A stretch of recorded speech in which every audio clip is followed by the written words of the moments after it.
Good evening, ladies and gentlemen. It's Dvos with your battle reviews for the upcoming event, the Cold War, located at Uptown's Vapors. We're going to get into this, go from the battles from the bottom to the top, just go battle by battle.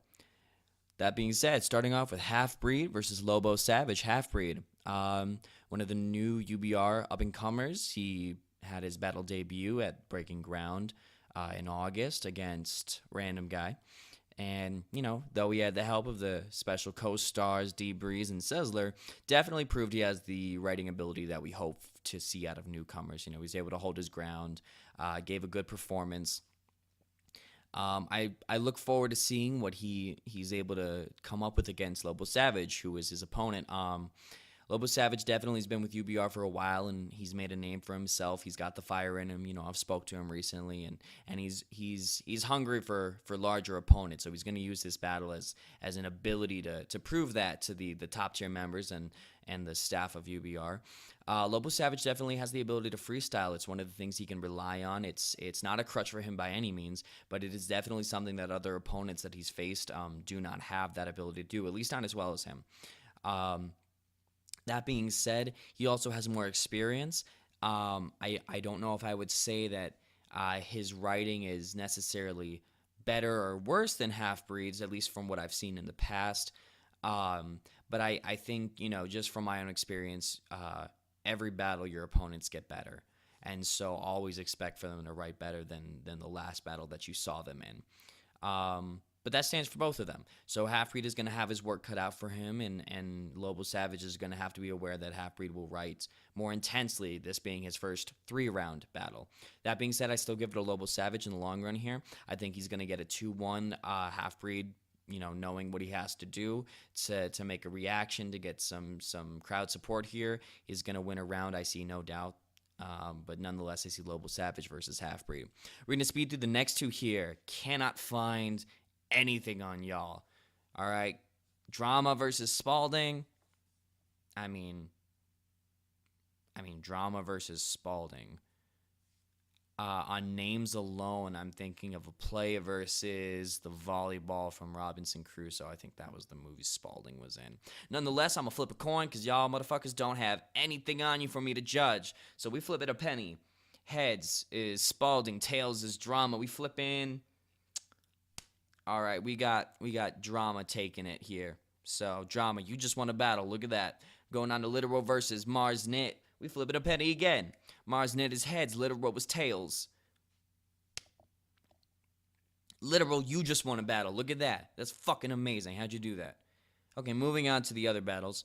We got Visions versus Seaboy. Visions, if most of y'all didn't know, that's Gabriel Barrio, affiliate of Desert Heat.biz. Versus Seaboy, who we all saw last August, definitely make a show for us, and he's been very consistent and persistent on the UBR talkback page about wanting to battle again. So there's obviously fire in him to battle. Unfortunately, he's making a name for himself, not necessarily in a positive way, but obviously, I can't talk too much shit because I know exactly what it's like to make a negative, positive name for yourself. That being said, Visions, Gabriel Barrio has experience rapping before with Soulverse, with Ideal at NMSU. He's obviously good with the pen. He's a journalist for Desert Heat. So his writing, I expect to be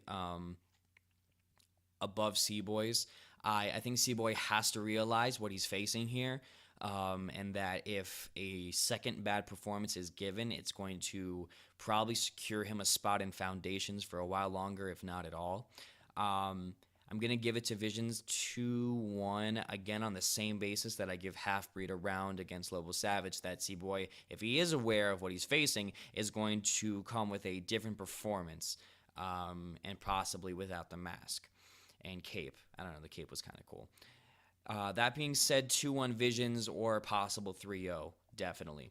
Moving on to Mitch the Hater versus Brock. Gotta give props to Mitch for his last battle with True Tones. That was really cool to see one of the battlers who I've come up with, like Scuba Steve, battle somebody from the top tier like Joe Beezer or in Mitch's case, True Tones. I don't really know that much about Brock other than he's been a very consistent speaker on the UBR page, and Definitely, I'm looking forward to see what happens. Brock knows what he's going up against. He knows what Mitch is capable of. I expect Mitch to step his writing up now. I think I want to say this may be the fifth or sixth battle Mitch has had. And for Brock to be debuting against Mitch, is going to definitely, that's going to be a wild card. I don't know what to expect from Brock. Some fresh blood in UBR, especially in a top tier-esque setting, may give Brock the ability to have an inherent round against Mitch. That being said, I still see Mitch taking this one for the win. Brock proved me wrong. I want to see a good battle. On Idil versus RJ, I'm personally excited about this battle. Idil, I battled him back in August. And it was an eye-opener for me, not to sleep on opponents. Now, it's not to say that I don't think I still won in the end, but nonetheless, I was, I woke up. Idil definitely showed me never sleep on an opponent, because his writing was leagues better than what he did against Relapse in January, I believe it was. And as long as Idil has improved his performance, which, he assured me he has. I asked him about that. In his battle against me, as the reviews came in, is evident of what he needs to improve on, and I'm sure that he has. RJ definitely has the performance ability as well. His debut against, I believe it was Scuba Steve back at the Foundations, was memorable. He earned himself a spot on the UBR 3rd anniversary against Random Guy, and it was a good performance. The only thing I have to say is that Idil is good with his pen. He's a journalist for Desert Heat, graduated from NMSU. So he's got, the intelligence factor behind him. And at the same time, I think RJ has to realize that just because he's a good writer doesn't necessarily mean that if we hear a whole round about, like the capitalist oppression of our society and the government that molds our brains into a certain, like all that shit, it may be a good Immortal Technique song, but it's not going to be a good battle disc against Idil. And that being said, I'm going to give it to Idil 2-1. His writing has proven to get better over time. And if it's any representative factor of what he has prepared against RJ, in addition to his improvement on performance, RJ has his work cut out for him. Nonetheless, RJ has already proven to be very good lyrically. He's already proven that he doesn't have a lot to progress from, at least in terms of what he's facing against Idil. Nonetheless, I'm going to give it 2-1 Idil. RJ could edge this one. I have no doubt of that. But initially, I think we're going to see a brand new performance by Idil, and definitely a 2-1, I believe, on Idil. That being said, Scuba Steve versus Rubonic Plague. I'm not as excited about this battle, but just because I think it's an odd matchup. We have Scuba Steve, who's known, for his gun bars and his interesting wordplay and battle technique, versus Rubonic Plague, who is a wild card. He's known as, at least I think he's known as like the freestyle god, in terms of doing it on the spot and having good crowd reaction for it. I think that Scuba Steve has to realize that Rubonic Plague is not going to be concerned with his performance, and it's going to be just slaughtering him as far as bars go, and crowd reaction in relation to his bars.